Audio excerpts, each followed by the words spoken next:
I've got a question from Brody, and the question is, what are the obstacles to enlightenment? Great question, Brody. Really, there's only one obstacle to enlightenment, and that's who you think you are. But because you're asking for obstacles, I'll give you 3. Who you think you are is the last obstacle. And who you think you are is nothing more than a thought. It's nothing more than a belief. You are simply an idea. Who you think you are is something that you are holding on to. It's something that you've developed, constructed. Another obstacle is pride. Pride is something that you hold on to.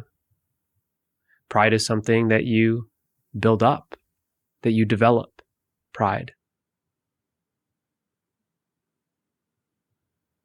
And another obstacle is knowledge.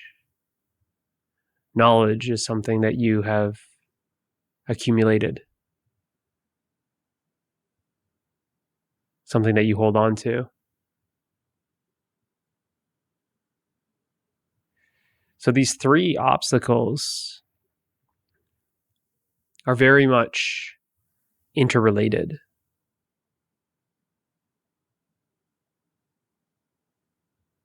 And I'll kind of list them in the orders that you would hit these obstacles.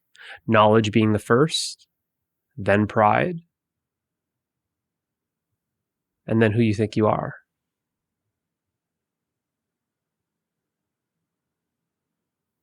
Knowledge in the form of everything that you've learned, everything that you've been taught.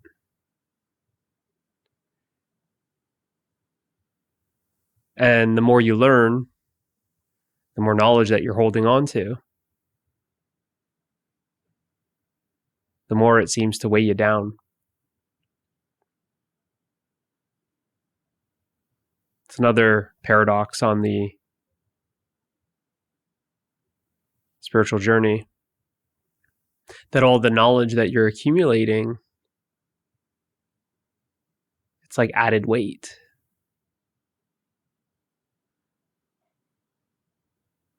And you're coming to the point where you have to let it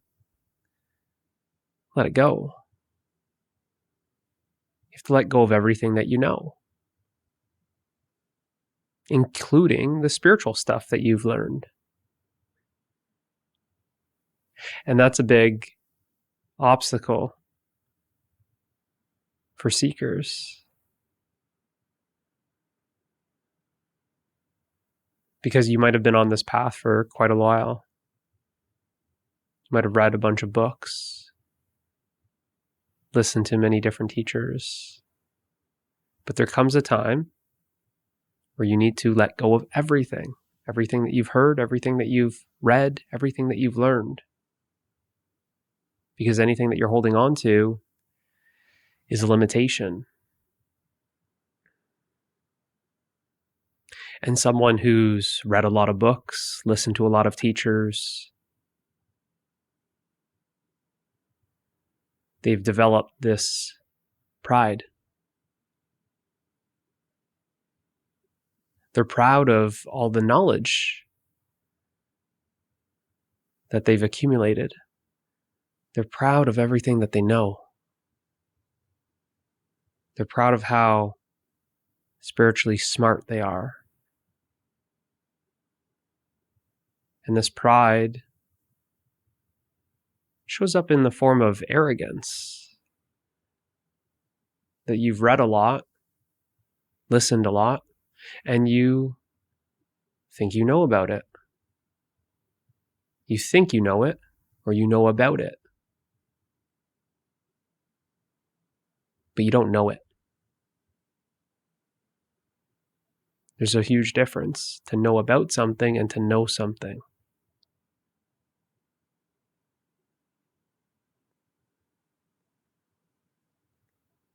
So you can see all the knowledge that one would accumulate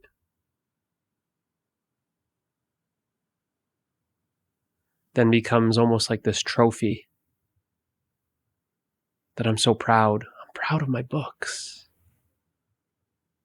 I'm proud of all the practices. Look at all my diagrams. Look at my charts. I'm so intellectually smart.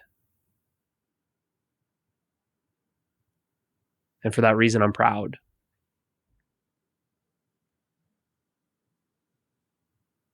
There's this apparent superiority that you might even think that you're better than non-spiritual people because they don't know about this spiritual knowledge. They don't know about these esoteric teachings. So there's a lot of pride. And then the last obstacle, who you think you are. Who you think you are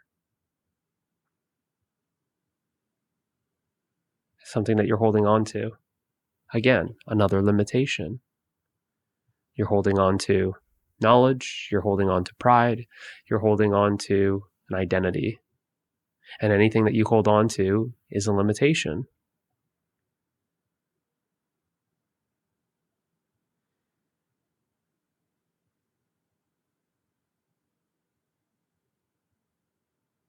So you can see how these are very interrelated.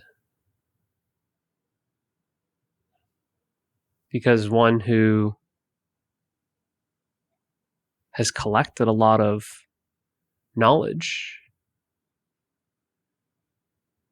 then feels like they know a lot. And because they know a lot, they feel proud.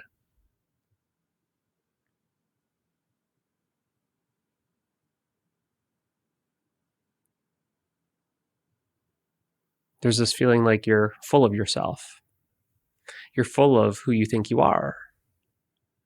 You're full of knowledge, full of pride, full of arrogance.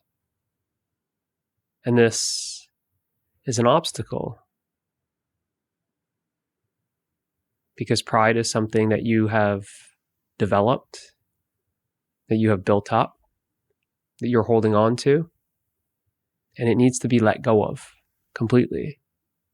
Because when you let go of pride, well, there's only humility.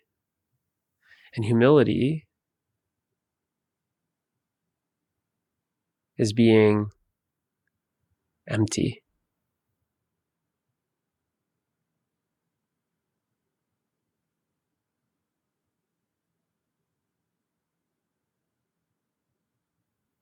True humility is not knowing.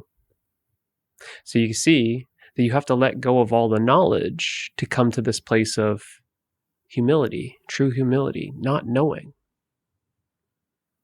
Which then only then is it possible to then really question,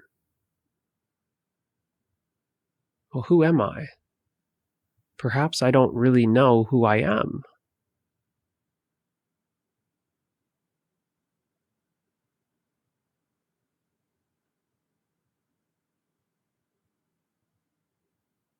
So you can see how they're all supported by one another.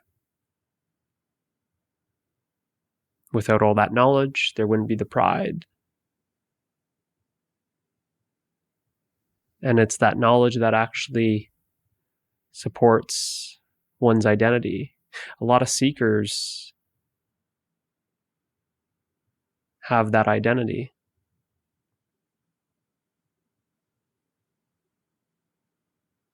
The identity of a seeker.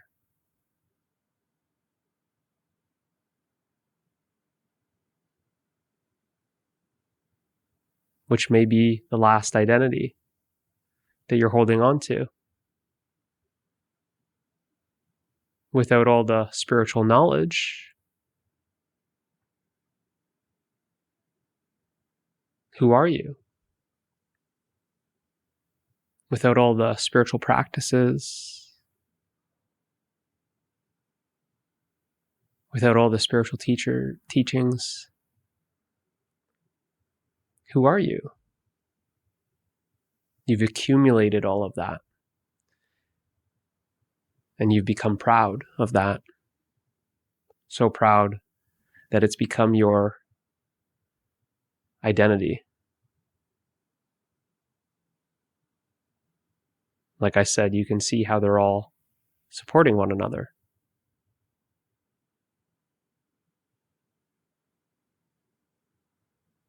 And they're all limitations.